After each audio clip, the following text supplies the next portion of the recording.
আমি সরাসরি এই নিয়ে কথা বলবো ডক্টর অর্পণ দত্ত রায়ের সঙ্গে।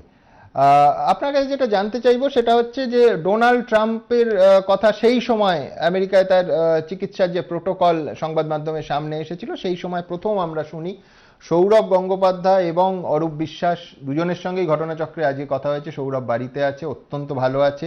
অরূপ বিশ্বাস সম্ভবত আগামীকাল তাকে ছেড়ে দেওয়া হবে, সুস্থ আছেন। দুজনের ক্ষেত্রেই এই অ্যান্টিবডি ককটেল দেয়া হয়েছে, কিন্তু পাশাপাশি অভিযোগটা ডক্টর দত্ত রায় মারাত্মক। সেটা হচ্ছে যে বিভিন্ন সেই বিজ্ঞাপনে সেই দেখাও যাচ্ছে যে কিছু হাসপাতাল ইতিমধ্যেই 60,000, 90,000 কিংবা 1,20,000-এর প্যাকেজ বলছে যে কোভিডের শুরুতে এই অ্যান্টিবডি ককটেল নিলে মানুষ সেরে যাবেন। বাণিজ্যিকরণের অভিযোগ উঠছে এবং সব অনেকে বলছেন যে অভিজিৎ দা স্টুডিওতেই আছেন যে সবার ক্ষেত্রে এটা সমানভাবে সুপ্রযুক্ত হবে না, অথচ জেনারেলাইজ করে প্যাকেজ হিসেবে কার্যত বিক্রি করা হচ্ছে। আপনার কি মত? নমস্কার সুমনদা। প্রথমত তো আমার সামনে যারা বসে আছেন তারা আমার স্যার এবং একজন ফার্মাকোলজিস্ট এবং রিসার্চের স্টুডেন্ট হিসেবে আমি জাস্ট এটুকু বলতে চাই যে এই বিভেদটার ওপরে আমি একটা কথা বলতে চাই। এই মনোক্লোনাল অ্যান্টিবডি তো আজকের নয়। এই মনোক্লোনাল অ্যান্টিবডি ইন্ডিকেশন কিন্তু অনেক অনেক ইন্ডিকেশন থাকে, যেটা একটা জীবনদায়ী ওষুধ ড্রাগ। ঠিক আছে, 1900 সালে এটা মানে এটা নিয়ে প্রথম চর্চা করেন, এর জন্য নোবেল প্রাইজও পেয়েছেন এই সায়েন্টিস্ট। ঠিক আছে, এরপর যখন দেখা যায় 2020 সালে এই ককটেল অ্যান্টিবডির প্রয়োগ ইউএসএ তে শুরু হয় এবং মূলত ইউএস এফডিএও এটার একটা একটা নোটিশ বার করেছিল। আই থিঙ্ক 2020 সালের নভেম্বর মাসে কার্টিবুম্যাব আর হচ্ছে ইমাটিবুম্যাব বলে দুটো মনোক্লোনাল অ্যান্টিবডির ককটেল এরা বলেছিল হচ্ছে 12 বছরের উপরে যাদের উপরে দেওয়া যাবে তাদের 40 কেজির উপরে ওয়েট হতে হবে এবং এই ককটেল অ্যান্টিবডিকে মাইল্ড টু মডারেট অবধি ট্রিটমেন্ট পর্যন্ত এটা দেওয়া যেতে পারে। এবার আমাদের বহু জায়গায় বহু ট্রায়াল হয়েছে, কিন্তু এর যে কতটা এটা পুরোপুরি ভাবে বলা যায় না যে এটা শুধুমাত্র যে বিজনেসের জন্য করা হচ্ছে। আর একটা ফার্মাকোলজিস্ট এবং একটা সায়েন্টিস্ট মানে সায়েন্সের স্টুডেন্ট হিসেবে আমি শুধু এটাই বলতে চাই যে আপাতত তো অনেক ট্রায়াল চলছে। তো একটা ট্রায়াল হয়েছে, একটা ইন্ডিয়াতেও একটা ট্রায়াল হয়েছে যেখানে কিন্তু একটা গ্রুপ অফ মানুষকে 2000 মানুষকে দেওয়া হয়েছিল এই অ্যান্টিবডি ককটেল এবং বাকি 2000 মানুষকে প্লাসিবো দেওয়া হয়েছিল এবং এটা কিন্তু পাবলিশও হয়েছিল একটা জার্নালেতে। এর সেকেন্ড ফেজ ট্রায়াল পর্যন্ত হয়েছিল, থার্ড ফেজ কিন্তু হয়নি। এবার পুরোপুরি ভাবে এটা বলা যেতে পারে না যে এটা পুরো বিজনেস, কিন্তু ভারতবর্ষের মতো দেশ, আমাদের ভারতবর্ষের মতো দেশে তো মধ্যবিত্ত সংখ্যা অনেক বেশি। তো এখানে একটাই প্রবলেম, যেটা হচ্ছে পয়সাটা। এখানে অ্যান্টিবডি ককটেলের দামটা অনেক বেশি। তো প্রাইমারি ট্রিটমেন্ট হিসেবে আমার মনে হয় যে অপশন গুলো ইউজ করার পর তারপরেই আমার মনে হয় যে অ্যান্টিবডি ককটেলটাকে ইউজ করা যেতে পারে। ঠিক আছে, কিন্তু এটার পক্ষেও আমি একদম আপনি বলছেন ট্রায়াল হিসেবে একাধিকবার ব্যবহার হয়েছে এবং অপশনের একটা। আমি ডক্টর অভিজিৎ চৌধুরীর কাছে আসবো। ডক্টর চৌধুরী, কিন্তু দুদিন আগে সরকারিভাবে কোভিড চিকিৎসার যে প্রোটোকল পাবলিশ হয়েছে তাতে কিন্তু নতুন ইনক্লুশন বললে একমাত্র এটাই নতুনভাবে ইনক্লুডেড হয়েছে। আমি বলছি যে যদি আপনি বলেন, আপনার বক্তব্য আমরা প্রতিবেদনে ক্যারি করেছি যে বাণিজ্যিকরণ হয়েছে, ব্যবসা চলছে, তাহলে সরকারের ওপরও তার দায় বর্তাবে। সরকারিভাবে কোভিড চিকিৎসার প্রোটোকলে আজকে এই অ্যান্টিবডি ককটেল ইনক্লুডেড হয়েছে। ডক্টর চৌধুরী, প্রথম আমি যেটা খবর হিসেবে বলতে চাই আপনাদের সবার কাছে, সুমনকে তো অবশ্যই বলবো, সেটা হচ্ছে আমি যতদূর খবর পেয়েছি যে আজকে নতুন প্রোটোকল ডিজাইনড হয়েছে এবং যাতে কোভিড ককটেইলের এই ফানুসের, আমি এটাকে ফানুসই বলছি, স্বপ্নের ফানুস, অবশ্যই এটা বিজ্ঞান এবং এটার যে শক্তি সে তার ব্যাপারে আমার কোনো দ্বিমত নেই। কিন্তু আজ দিন শুরু করেছি আমি একটি ওই গড়িয়াহাটের সেলের মতন drive in get COVID cocktail বলে একটি বিজ্ঞাপন দিয়ে। সমস্যাটা হচ্ছে বিজ্ঞানটাকে আমি কার কাছে প্রয়োগ করছি সেটা নিয়ে। আপনি যে ক্যাপশনটা রেখেছিলেন যে মহাস্ত্র কিনা, অবশ্যই মহাস্ত্র, কিন্তু যেমন ধরে নিন কুণালরা স্টেন্টিং করে, কিন্তু যারই করোনারি অ্যাঞ্জিওগ্রাফি করলো তাকেই যদি একটা করে স্টেন্ট পড়াতে শুরু করে বা দুটো করে স্টেন্ট পড়াতে শুরু করে তাহলে তো সেটা বিজ্ঞান থাকে না এবং সেটা করাও হয় না। সমস্যাটা হচ্ছে এটা এমনভাবে মানুষের সামনে অসহায়, চারিদিকে এত অসহায়ত্ব, সেই সময় এমনভাবে মানুষের সামনে ফানুসের মতো হাজির করা হচ্ছে যে ওটা নিলেই ভালো হয়ে যাবেন এরকমভাবে, অর্থাৎ কিনা বিজ্ঞানের শক্তিকে বিকৃতভাবে প্রয়োগ করে এটাকে একটা অদ্ভুত রকমের দিক দেওয়া হচ্ছে। সেখানেই হচ্ছে মূল সমস্যাটা, ইনডিসক্রিমিনেট ইউজ, যেটা আমাদের ভারতবর্ষের ঐতিহ্য। আমরা বহু ক্ষেত্রে বিজ্ঞানকে ভুলভাবে ব্যবহার করেছি। গত সেকেন্ড ওয়েভের সময় দেখেছি রেমডেসিভির, টসিলিজুম্যাবের কালোবাজারি। আমার যেটা ভয় সেটা হচ্ছে আবার এটা নিয়ে কালোবাজারি শুরু হবে, অপ্রয়োজনীয় ব্যবহার এবং খুব ছোট উইন্ডো, যাদের 60 ইয়ার্সের বেশি বয়স আছে, যাদের কোমরবিডিটি আছে, একমাত্র এভিডেন্স আছে, তাদের ক্ষেত্রে এটা ব্যবহার করা যেতে পারে। কিন্তু সমস্যা হচ্ছে সবাই যদি নিতে শুরু করে এবং সমাজের মান্যগণ্য ব্যক্তিরা নিয়েছেন বলে এই যে হুজুক, সেই হুজুক যদি বাড়তে শুরু করে তাহলে এটার কারোবাজারি হবে এবং মানুষ সংকটে পড়বেন। ভারতবর্ষের কজন মানুষের 1 লক্ষ টাকা দিয়ে করোনার থেকে, যেখানে এত লক্ষ লক্ষ মানুষ আক্রান্ত হচ্ছেন, বাঁচার ক্ষমতা আছে আমার ধারণা নেই। ভয়ঙ্কর অসাম্য ডেকে নিয়ে আসবে, অপ্রয়োজনীয় অসাম্য। এটাই হচ্ছে মূল জায়গাটা, অর্থাৎ কিনা বিজ্ঞানের শক্তিতে কিন্তু আমার বিন্দুমাত্র প্রশ্ন, এটা বিজ্ঞান। একদম একদম। ডক্টর কুণাল সরকার। সুমন, একটা কথা বলতে চাই এখানে। হ্যাঁ সুমন, একটা পয়েন্ট বলি এখানে, যে নিশ্চয়ই আমরা অভিজিৎদার কাছে কৃতজ্ঞ যে অভিজিৎদা হ্যাজ পয়েন্টেড দিস আউট, কিন্তু এর পিছনে একটা আমাদের ইনডিসিশন বা কনফিউশন কাজ করেছে। প্রথম ইনডিসিশন, যে কারণে তুমি যে পয়েন্ট আউট করলে যে কেন স্টেট গভর্নমেন্টের প্রোটোকলে এটা ইনক্লুড করা হয়েছিল, এটা ইনক্লুড করা হয়েছে এই কারণে যে আমরা ইন্ডিয়াতে এত কম জিনোম টেস্টিং করছি যে আমরা যখন আমাদের কেসগুলো বাড়তে শুরু করলো, আমরা কেউ কিন্তু ডেফিনেটলি বলতে পারলাম না যে আমরা কি প্রিডমিনেন্টলি, আমরা কি বেশিরভাগ ডেল্টা দেখছি, না আমরা বেশিরভাগ ওমিক্রন দেখছি, না আমাদের ওমিক্রন ডেল্টার ওপরে ডমিনেট করছে। এই কথাটা আমরা অ্যাজ এ সায়েন্টিফিক স্টেটমেন্ট আমরা বলতে পারলাম না। আমরা খানিকটা এই নৌকায় পা রাখলাম, খানিকটা ও নৌকায় পা রাখলাম। আর to simplify it to our viewers, যে আমাদের অ্যান্টিবডি ককটেল একমাত্র কাজ করবে যদি এটা ডেল্টা ধরনের ভাইরাস হয়। অমিক্রনে এর বিন্দুমাত্র কোনো এফেক্ট নেই, because Omicron is so different. তো আমাদের মধ্যে যে হেজিটেশনটা ছিল, এই দোনামোনাটাই প্রকাশ পেল আমাদের গভর্নমেন্ট প্রোটোকলে। গভর্নমেন্ট ডাক্তাররাও তারা অনিশ্চিত ছিলেন যে আমরা কিসের প্রোটোকল। আচ্ছা কুণালদা ফেয়ার এনাফ।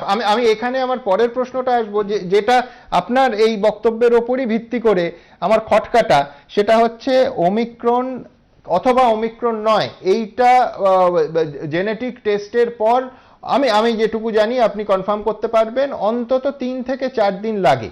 অথচ এই অ্যান্টিবডি ককটেলটা বলাই হচ্ছে দ্বিতীয় দিন, তৃতীয় দিন এর মধ্যে দিতে হবে। তো আমার তো ওমিক্রন কিনা আমি জানতে পারবো 5 দিন পর, অথচ আমার অ্যান্টিবডি ককটেল দেওয়া হচ্ছে দ্বিতীয় দিন। সেক্ষেত্রে প্রশ্ন ওঠে যে আমার যদি ডেল্টা না হয় ওমিক্রন হয় এবং ওমিক্রন আক্রান্ত রোগীকে আমি অ্যান্টিবডি ককটেল দিলাম, সেক্ষেত্রে কোনো রকম ভয়ের সম্ভাবনা থাকছে না তো? দেখো, ভয়ের থেকেও ইম্পর্টেন্ট কথাটা হলো যে আমি সত্যি কথা বলছি যে আমাদের স্টেট গভর্নমেন্টের তরফ থেকে যতগুলো প্রোটোকল আজ অব্দি বেরিয়েছে, almost all the protocols very well written, very well composed. এই লাস্ট প্রোটোকলটায় আমিও খানিকটা ভ্যাবাচাকা খেয়ে গেছি যে কেন হঠাৎ মনোক্লোনালকে এতটা প্রাধান্য দেওয়া হলো, অ্যান্টিবডি ককটেলকে এতটা প্রাধান্য দেওয়া হলো, যখন আমরা জানি যে Omicron has triggered this wave. এইটা কিন্তু একটা অসঙ্গতি আছে ডেফিনেটলি, এটাকে কোনো রকম আমরা সায়েন্টিফিক এক্সপ্লেনেশন দিয়ে, but I think this is a genuine confusion. এই কনফিউশন চিকিৎসা ক্ষেত্রে, থেরাপিউটিক্সে অনেক সময় আসে। অভিজিৎ দ্বারা এটা পয়েন্ট আউট করেছেন। আর একটা কনফিউশন প্রোটোকলের মধ্যে আছে, সেটা হলো আরেকটা ওষুধ যেটা মার্ক বার করেছে, মোলনুপ্যারিভির বলে, অ্যান্টি কোভিড ট্যাবলেট বলে। তুমি জানো এখন বাজার হাটে এধার ওধার অলিগলিতে লোকে তোমার হাতে কয়েকটা পুড়িয়া বা ট্যাবলেট ধরিয়ে দিয়ে বলবে এটা এত হাজার টাকা দাম, আমি বর্ডার ক্রস করে অমুক ক্রস করে নিয়ে এসছি, এটা মলনুপ্যারিভির পাওয়া যাচ্ছে। মলনুপ্যারিভিরেরও সায়েন্টিফিক ডেটা একদম। অত্যন্ত উইক। সুতরাং এই দুটো পয়েন্ট আমি কোনো দুরভিসন্ধি দেখছি না, কিন্তু এই দুটো পয়েন্ট যার অ্যাপ্লিকেশন এবং প্রাসঙ্গিকতা খানিকটা দুর্বল ছিল, কেন আমাদের স্টেট প্রোটোকলে এতটা আমরা তাকে উঠিয়ে দিলাম, that should not have been done. এবং জানি না অভিজিৎ দা খবর রাখবেন যে আমরা মলনুপ্যারিভিরটাকেও বেশ, কুণালদা আপনি একটার পর একটা আপনি অভিজিৎ দা মিথের প্রাসাদ ভাঙছেন। আমি সেই সুযোগে আমার পরের প্রতিবেদনটা রাখবো, তারপর আপনাদের দুজনের কাছেই যাব। সেটা হচ্ছে যে যেটা শোনা যাচ্ছে যে এই যে তৃতীয় ঢেউ, সেটা হতে পারে ডেল্টা, ডেল্টা প্লাস কিংবা ওমিক্রন, কিন্তু তার ভিরুলেন্স পাওয়ার এতটাই কম যে আগে যেখানে আমার ক্ষেত্রেই হয়েছিল যে 21 দিন পরে টেস্ট করেও আমার নেগেটিভ আসেনি, পজিটিভ এসেছিল, এখন নাকি 5 ম্যাক্সিমাম 7 দিনের মধ্যে কেউ পজিটিভ থেকে নেগেটিভ হচ্ছেন। এবং যেটা একেবারে বাস্তবে চতুর্দিকে দেখতে পাচ্ছি যে সত্যি সত্যিই তো অক্সিজেনের চাহিদা সেই পর্যায়ে নেই, ভেন্টিলেটরের চাহিদা সেই পর্যায়ে নেই।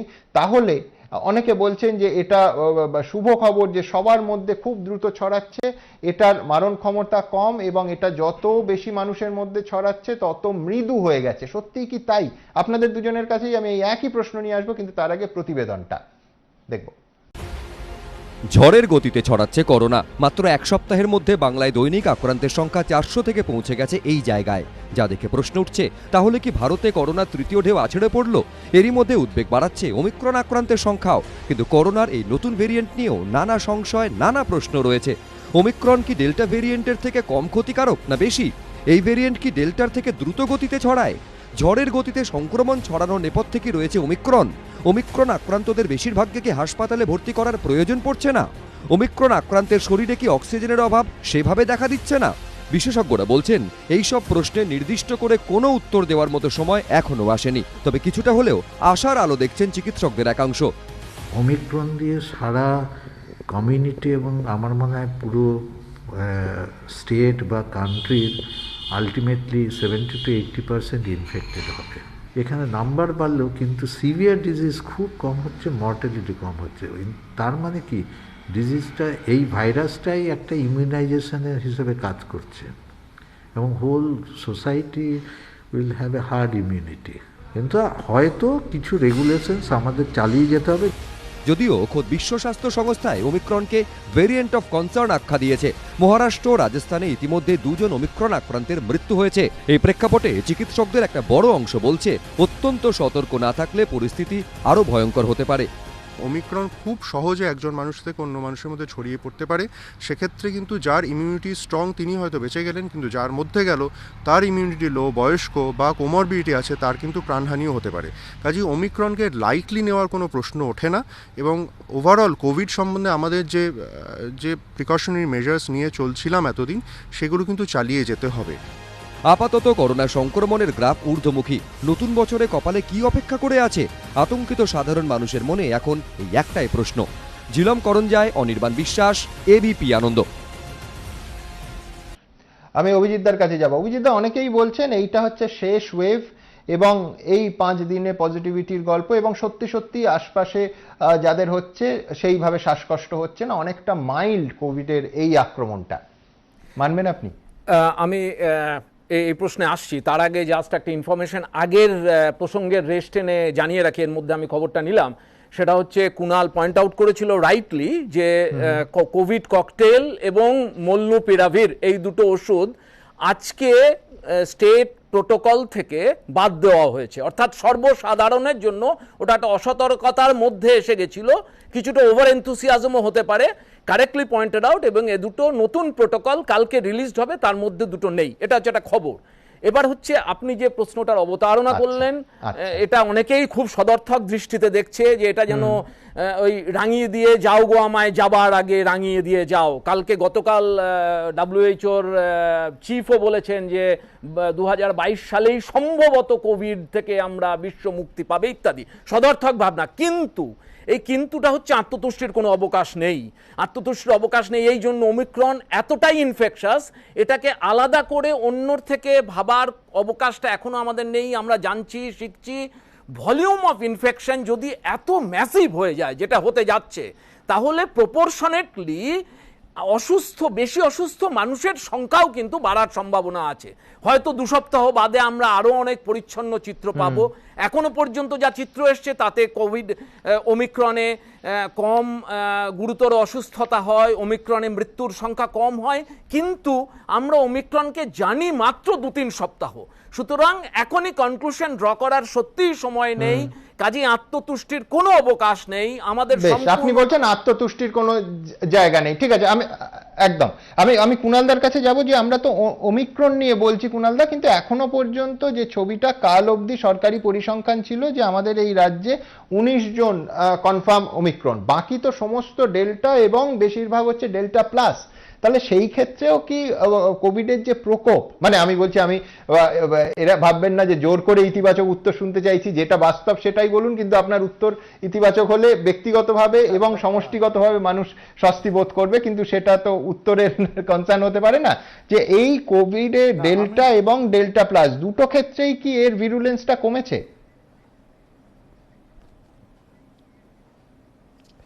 না, আমি তোমার প্রথমত একটা বলি যে আমি এটাতে আজকে একটা টুইট করে আপত্তি করেছি যে অনেক সর্বভারতীয় মিডিয়াতে যেমন আমরা বলছি আজকে ভারতবর্ষে ওমিক্রন হলো 150, আজকে ভারতবর্ষে ওমিক্রন হলো 120।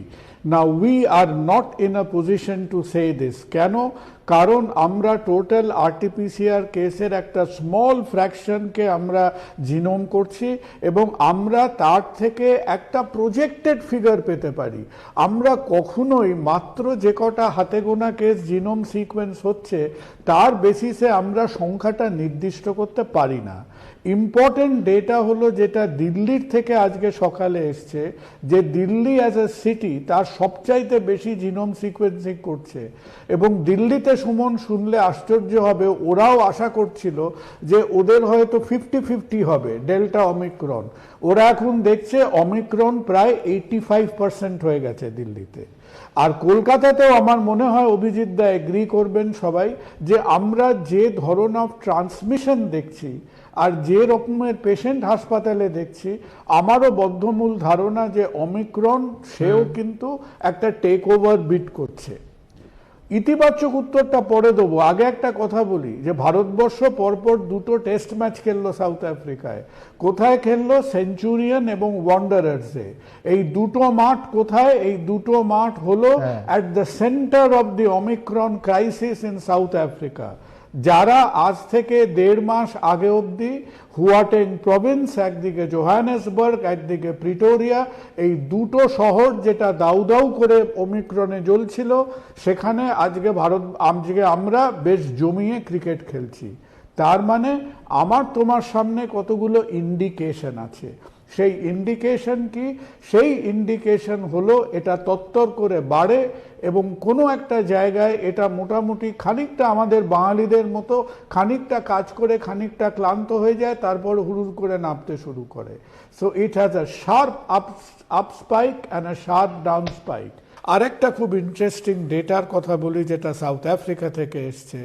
এখন তারা যখন মোটামুটি ঠান্ডা মাথায় দেখছে যে ওমিক্রন ইনফেকশন হয়ে গেলে তারপর কি হয়, তারা দেখছে যে ওমিক্রন ইনফেকশন পরে আমাদের শরীরে যে অ্যান্টিবডি তৈরি হচ্ছে, সেই অ্যান্টিবডি কিন্তু ডেল্টা সমেত কোভিডের অন্যান্য যে ভেরিয়েন্টগুলো আছে তাদের সঙ্গে মোকাবিলা করতে সক্ষম।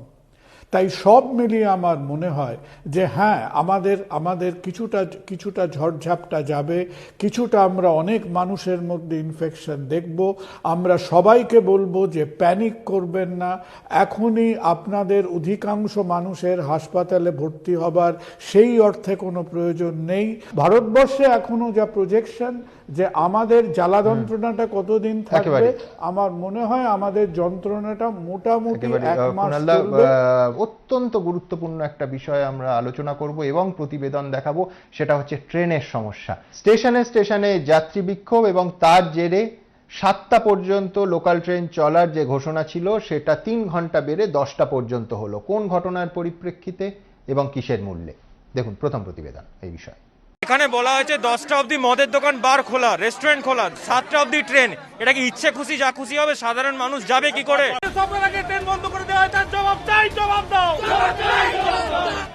যাত্রীদের চরম ভোগান্তি, তার জেরে বিক্ষোভ। এর ফলে প্রথম দিনেই সিদ্ধান্ত বদল করতে বাধ্য হলো রাজ্য সরকার। পাল্টালো লোকাল ট্রেন চালানোর সময়সীমা। সন্ধে 7টার পরিবর্তে রাত 10টা পর্যন্ত লোকাল ট্রেন চালানোর সিদ্ধান্ত নেওয়া হলো। নবান্নের তরফে জানানো হলো, সোমবার থেকেই সন্ধে 7টার পরিবর্তে রাত 10টায় হাওড়া শিয়ালদার মতো প্রান্তিক স্টেশনগুলি থেকে ছাড়বে শেষ লোকাল ট্রেন। এর আগে রবিবার রাজ্য সরকারের তরফে নির্দেশে বলা হয়েছিল সোমবার থেকে সন্ধে 7টার পর আর লোকাল ট্রেন চলবে না। কিন্তু সোমবার পরিস্থিতি ভয়ঙ্কর হয়ে ওঠে।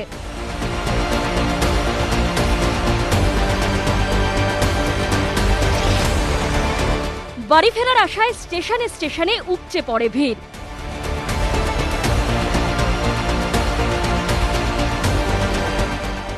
দক্ষিণ 24 পরগনার বারুইপুর স্টেশনে ভিড়ের চাপে ট্রেন থেকে মহিলা যাত্রীর পড়ে যাওয়ার অভিযোগ ওঠে। রানিং ট্রেনে যাচ্ছিল, যেতে যেতে পড়ে গেছে। ট্রেনে কি ভিড় ছিল? দমদম স্টেশনে বনগাগামী ট্রেন থেকে পড়ে যান এক যাত্রী। 7টার পরিবর্তে বিকেল 5টাতেই শেষ ট্রেন ছেড়ে দিয়েছে। হাওড়া খড়গপুর শাখায় এই অভিযোগে হাওড়া স্টেশনে দফায় দফায় বিক্ষোভ দেখাতে শুরু করেন যাত্রীরা।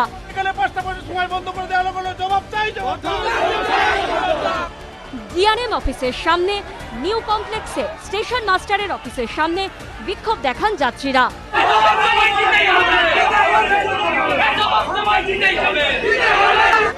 বিক্ষোভ দেখানো হয় আরপিএফ এর দপ্তরেও।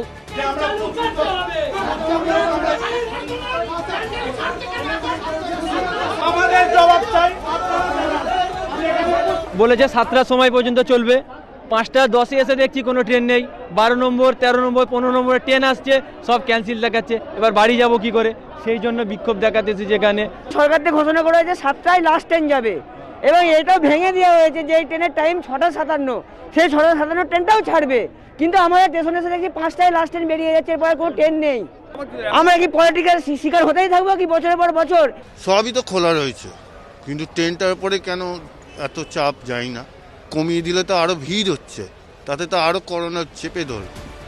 শুধু হাওড়াই নয়, শিয়ালদা দক্ষিণ, শিয়ালদা মেইন শাখাতেও অফিস থেকে ফেরার পথে ভোগান্তিতে পড়তে হয় যাত্রীদের। এই পরিস্থিতিতে শেষ অবধি সিদ্ধান্ত নেওয়া হয় সোমবার থেকে রাত 10টা পর্যন্ত হাওড়া শিয়ালদার রানাঘাট, বনগার মতো বিভিন্ন প্রান্তিক স্টেশন থেকে লোকাল ট্রেন পাওয়া যাবে। সুমন ঘরাই, সত্যজিৎ বৈদ্য, সুনীত হালদারের রিপোর্ট, এবিপি আনন্দ। নিঃসন্দেহে দুই ডাক্তারবাবু বসে আছেন, এই ছবি দেখে স্টেশনে স্টেশনে এই ভিড়ের ছবি দেখে শিউরে উঠেছেন তারা। কিন্তু আমি যাব পার্থপ্রতিম বাবু এবং শ্রমিক বাবুর কাছে। একটা জিনিস আমি বুঝলাম না, সেটা হচ্ছে 50% যাত্রী নিয়ে ট্রেন। আমি বলছি এটা কে নিয়ন্ত্রণ করবে এবং কিভাবে নিয়ন্ত্রণ করবেন? এবং আমরা প্রত্যেকে জানি যে যে পরিমাণ ট্রেন চালালে এই যাত্রীদের কিছুটা অন্তত মানে সোশ্যাল ডিস্টেন্সিং, ফিজিক্যাল ডিস্টেন্সিং রাখা সম্ভব, তার মানে 10 ভাগের 1 ভাগ ট্রেন বাস্তবে চলে। আমি বলছি যারা এই নিয়ম তৈরি করেছেন আদৌ বাস্তবের সঙ্গে কোনো সম্পর্ক তাদের কি আছে? মানে আমি বলছি গোটা দিন বাদুর ঝোলা, এবং যে ট্রেন, সমস্ত ট্রেন সারাদিন ধরে চালালে যে ভিড়টা হয়তো ভাগ হয়ে যেতে পারতো, সেটা এইভাবে নিয়ন্ত্রণ করার জন্য এবং ট্রেন না বাড়ানোর জন্য যেটা হলো সেটা হচ্ছে ঠিক উল্টো এফেক্টটা হলো। মানে আমি বলছি শুধু মাথার মিছিল, মাথা কালো মাথায় ছেয়ে আছে স্টেশনের পর স্টেশন গোটা দিন ধরে। 2 জন যাত্রী তো পড়ে গিয়ে শুনলাম আহত হয়েছেন। এর উপায় কি শ্রমিকবাবু, পার্থবাবু? হ্যাঁ, না আমি একটা জিনিস সুমন বলি যে ইনফ্যাক্ট সরকার মাইনে দিয়ে রেখেছে আমাদের অনেককেই যে এইটা পড়ানোর জন্য, ছাত্রদের আমি এই সেমেস্টারেও পড়াচ্ছি, যে যখন হচ্ছে যে যাত্রী সংখ্যা সারাদিন ধরে একরকম থাকে না, ফলে এবার হচ্ছে যে সকালে আর সন্ধ্যাতে দুটো পিক বলা হয়, মর্নিং পিক আর ইভিনিং পিক, যে সময় অফিস ফেরত লোকে ফেরে একসাথে বাড়ি, আর একটা হচ্ছে অফিস কাছারি স্কুল কলেজে যাওয়ার জন্য। ফলে এবার কে পরামর্শ দিয়েছে জানি না যে ইভিনিং পিক কলকাতা শহরে 6টা থেকে 9টা। ফলে এটা জানা সত্ত্বেও যদি কেউ বলে 7টায় হচ্ছে যে লাস্ট ট্রেন ছাড়বে, তাহলে আমি বলবো একটা আত্মঘাতী সিদ্ধান্ত নিয়েছিলেন কালকে যে বা যারা সরকারকে পরামর্শ দিয়েছিলেন। ফার্স্ট। সেকেন্ড হচ্ছে যে আমি আপনাকে বলছি যে যদি মর্নিং পিক আর ইভিনিং পিক 50% অকুপেন্সিতে যদি স্কুল কলেজ বন্ধ, কিন্তু আমার কথা হচ্ছে যদি অফিস কাছারি চলে, তাহলে ভিড়টা কিন্তু সন্ধ্যে এবং সকালেই হবে। ফলে ওই সময় যদি আপনার স্পিরিট হয় এটা যে ফাঁকা ট্রেন একটু চালাবেন, 50% যদি নাও হয়, তাহলে অনেক বেশি ট্রেনের ফ্রিকোয়েন্সি ওই দুটো সময় রাখতে হবে, মিড ডে ছেড়ে দিয়ে। এটা হচ্ছে ইম্পর্টেন্ট। এবং থার্ড হচ্ছে যে আমি আপনাকে আমি পার্থদা বুঝলাম, কিন্তু শ্রমিকবাবু এইটা তো আমি তথ্যের ভিত্তিতে বলছি না, আমি ধারণার ভিত্তিতে বলছি যে আমরা তো এইটা ধারণা করতে পারি যে কেন্দ্র এবং রাজ্য, রেল দফতর এবং রাজ্য সরকার আলোচনার ভিত্তিতেই এই সিদ্ধান্ত নিয়েছেন এবং রেল দফতর তাতে নিশ্চয়ই রাজিও হয়েছিলেন। এ তো একতরফা ভাবে নিশ্চয়ই এই সিদ্ধান্ত ঘোষিত হয়েছে বলে রেল অন্তত এখনো পর্যন্ত অভিযোগ করেনি। তো এইটা দূরদর্শিতার পরিচয় রেল দফতরের তরফে। সুমনবাবু, বরঞ্চ ব্যাপারটা হচ্ছে কিছু অনুর্বর মস্তিষ্কের লোকের এরকম হঠকারী সিদ্ধান্ত। আপনাদের এখানেই আমি প্রতিবেদনে দেখলাম পূর্ব রেলওয়ের আপনি মুখ্য জনসংযোগ আধিকারিক, উনি বলেছেন পরিষ্কার যে আমাদের কাছে ট্রেনের সংখ্যা এবং ট্রেন চালানোর জন্য যে কর্মীর সংখ্যা যে পরিমাণ আছে যথেষ্ট আছে, যেরকমভাবে রাজ্য সরকার মনে করবে যদি সংখ্যা বাড়াতে চায় আমরা সেই সাপোর্টটা দিতে পারবো। অ্যাকচুয়ালি ব্যাপার হচ্ছে রাজ্য সরকার ওই যে বললাম অনুর্বর মস্তিষ্ক থেকে বেরিয়েছে, ট্রেনের সংখ্যাটা বাড়ানোর আগে অ্যাপিল করা উচিত ছিল এই রেল দপ্তরকে যে আমার এত লাগবে, আমি যদি চাপটা কমাতে চাই। সে না করে ওই গোদা গোদা অঙ্ক মিলিয়েছে যে 50% অ্যাটেন্ডেন্স, তাহলে ট্রেনেও 50% লোক উঠবে। মানে এটা হচ্ছে পাগলের প্রলাপ। আর একটা জিনিস বলি, এই যে 7টা থেকে চেঞ্জ করে দেখুন 10টা করলো। আমি শ্রেয়াশিসদার কাছে যাবো। এর পাশাপাশি আমি শুধু আরেকটা অংশ যোগ করতে চাইবো, সেটা হচ্ছে কালকেই আপনি সরকারি নির্দেশিকা যেটা প্রকাশিত হয়েছে দেখবেন, মানে রাত 10টা থেকে ভোর 5টা অবধি সমস্ত যথার্থভাবেই সমস্ত গতিবিধিতে কঠোর নৈশ নিয়ন্ত্রণ বিধি জারি হয়েছে। আমি বলছি অথচ তার আশেপাশের লাইনেই বলা হচ্ছে শপিং মল আর বড় বাজার রাত 10টা অবধি খোলা থাকবে। আমার বিনীত প্রশ্ন সেটা হচ্ছে ক্রেতা এবং কর্মীরা তারা রাত 10টায় যখন বেরোলো মল থেকে বা বাজার থেকে, তারা কি হেলিকপ্টার করে বাড়িতে যাবে? আমি বলছি তারপরে আপনি নৈশ নিয়ন্ত্রণ বিধি দিলে তারা বাড়ি পৌঁছবে কি করে? একটা তো মানে বাফার টাইম থাকবে না। আমি বলবো না, বিষয়টা হচ্ছে যে নিয়ন্ত্রণ একটা তো করা হয়েছে, এটা ঠিকই। এই যে একটা অভিজ্ঞতা থেকে 7টা থেকে আবার 10টা করা হলো। এখন ঘটনাটা হচ্ছে সরকার চাইছে যে যেগুলো খুব প্রয়োজনীয়তা ছাড়া বাড়ির বাইরে বেরোনো এবং ভিড় করা, এইটাকে এড়িয়ে যেতে চাইছে।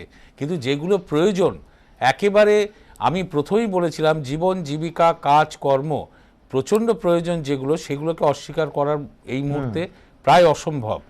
তাই দেখুন এই ট্রেনটা চালানো হয়েছে এবং রাত্রিবেলাটা কেন করা হলো, যে অপ্রয়োজনীয়, যখন অপ্রয়োজনীয় জায়গাগুলোতে যেন মানুষ না ভিড় করে বা যেটুকু নিয়ন্ত্রণ করা যায় একটা জিনিস এই ফিলোসফি নিয়ে বক্তব্য নেই, কিন্তু আমি 1 ঘন্টা আগে আপনার বক্তব্যেই যদি ফিরে যাই, আপনি মনে করছেন যে ভোটের প্রচার ওই রকম প্রয়োজনীয় যেটার জন্য জীবিকা জীবনও কিছুটা কম্প্রোমাইজ করা যায়, যেখানে সরকারের একদিকে চাহিদা হচ্ছে সবাই বাড়ি থাকুন, সেখানে রাজ্যের 4 প্রান্তে ভোট হতে পারে? আমি বলছি পার্থপ্রতিম বিশ্বাস। না, আমি আবারও বলছি যে লোকাল ট্রেনে করে কিন্তু লোকে কলকাতা দেখতে আসে না, মজা করতে আসে না। আসলে একেবারে এই 30-32 লক্ষ লোক যারা আসেন প্রত্যেক দিন, তারা হচ্ছে একেবারে জীবন জীবিকার জন্য, এবং তারা কিন্তু কেউ ওই কি বলবো যে অনলাইন অফিস করতে পারেন না, তাদের অফলাইন মানে রিয়েল লাইফের কাজ করে খেতে হয়। এবং আমি বলছি যে সেখানে দাঁড়িয়ে তাদের নিয়ে একটা প্ল্যান থাকবে না, ফলে সেখানে তো একটা ভ্রান্ত প্ল্যান। এবং আরেকটা জিনিস সুমন আপনাকে আইডেন্টিফাই করাবো, যে সরকার যখন একটা নীতি নেবে তখন ইন্ট্রাসিটি মানে কলকাতা শহরের মধ্যে আপনি অ্যালাউ করছেন রাত 10টা পর্যন্ত প্রায় metro movement, auto movement, and ওয়ারাস 7টার সময় আপনি আমি বলছি ইন্টারসিটি মুভমেন্টটাকে আটকে দিচ্ছেন। এটা কখনো হয়? আমি তো যারা সিদ্ধান্ত নিচ্ছেন তারা কখনো ভেবে দেখবেন না এই জিনিসটা, যে আপনি একই সাথে সিদ্ধান্ত নিচ্ছেন কলকাতা, যারা সিদ্ধান্ত নিচ্ছেন তারা নিঃসন্দেহে ভেবে দেখবেন, বা এই প্রথম দিকের ধাক্কাগুলোর পর নিঃসন্দেহে সেইটা থেকে সিদ্ধান্তেরও অদল বদল হতে পারে। তবে ওই 50% যাত্রী নিয়ে চালানোটা আবার আমাদের প্রশ্ন, যে কারা নিয়ন্ত্রণ করবেন এবং কারা মানবেন। আর গোটা দিন আজকে সপ্তাহে কাজের দিনের প্রথম দিন এই ছবি প্রত্যেকটা স্টেশনে প্রত্যেকটা ট্রেনে দেখা গেল, যেটা নিঃসন্দেহে আবার বলছি ডাক্তারবাবুদের উদ্বেগ বাড়াবে। দেখুন, ফের ভয়ঙ্কর গতিতে ছড়াচ্ছে করোনা। এই পরিস্থিতিতে সোমবার থেকে বঙ্গজুড়ে ফের চালু হয়েছে কড়া বিধিনিষেধ। রাজ্য সরকার নির্দেশে বলেছে 50% যাত্রী নিয়ে চলবে লোকাল ট্রেন। আর সোমবার দিনভর এই নির্দেশ কতটা কার্যকর হলো, এটা সেই ছবি। ট্রেন প্ল্যাটফর্মে আসা মাত্রই ঠেলাঠেলি করে উঠছেন যাত্রীরা। কারুর মুখে মাস্ক আছে, কারুর নেই, কারুর আবার মাস্ক নাকের নিচে কিংবা থুতনির নিচে। 50-150% মানুষ আছে লোকাল ট্রেনে, ওই যেরকম ভিড়ের মধ্যে যেমন আসি মানুষ তেমনই এসছি। অনেকেই বলছেন ট্রেনে যাত্রী সংখ্যা কমানোর পরিবর্তে আরও ট্রেনের সংখ্যা বাড়ালে তবেই দূরত্ব বিধি মানা সম্ভব হবে। সংখ্যাটা বাড়ালে ভালো হতো, সংখ্যা যদি বাড়ানো হয় তাহলে ভিড়টা কম হবে, সংখ্যা কমানো হলে ভিড় আরও বাড়বে। ট্রেন টাইম টেবিল অনুযায়ী চলবে, টাইম টেবিলে ম্যাক্সিমাম প্রভিশন রাখা হয়েছে। আবার বলি, এই সময়টা রেস্টুরেন্ট দেখানোর, এই সময়টা সবাই মিলে ট্রেনে ভ্রমণ করার নয়। 50% যাত্রী নিয়ে লোকাল ট্রেন চলছে কিনা সেই নজরদারি করবে কে? বারবার নির্দেশিকা জারি হলেও রেল কিংবা রাজ্য সরকার কেউ তা নিশ্চিত করে না কেন?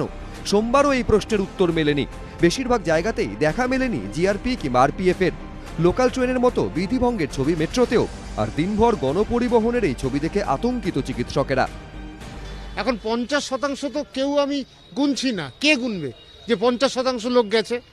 তো সেই জায়গায় থেকে এমন অবস্থা করা উচিত যে রুটগুলোতে খুব বিজি, খুব ব্যস্ততম রুটগুলো, সেখানে বাসের সংখ্যা বা ট্রেনের সংখ্যা একটু বাড়িয়ে দিক, তাতে মানুষের সুবিধা হবে। ট্রেন, মেট্রো, বাস ইত্যাদি মানে একটি বদ্ধ জায়গা। এই বদ্ধ জায়গায় ভাইরাসের ছড়িয়ে পড়ার আশঙ্কা অনেক মাত্রায় বেশি, সুতরাং গণপরিবহনে ঝুঁকি থেকেই যাচ্ছে। প্রতিদিন দুবাই, সিঙ্গাপুর, বাংলাদেশ থেকে কলকাতায় সরাসরি বিমান ওঠানামা করে। দৈনিক প্রায় 600 থেকে 700 জন মানুষ বিদেশ থেকে সরাসরি কলকাতায় আসেন। রাজ্য সরকার সিদ্ধান্ত নিয়েছে এই যাত্রীদের 10% আরটিপিসিআর পরীক্ষা করা হবে, বাকিদের করা হবে র্যাপিড অ্যান্টিজেন টেস্ট। সোমবার দুবাই থেকে আসা বিমানের 4 যাত্রী ও কলকাতা থেকে দুবাইগামী বিমানের 11 জন যাত্রী করোনা পজিটিভ হয়েছেন বলে বিমানবন্দর সূত্রে খবর। অরিত্রিক ভট্টাচার্য, ঋত্বিক মণ্ডল, প্রকাশ সিনহা, এবিপি আনন্দ।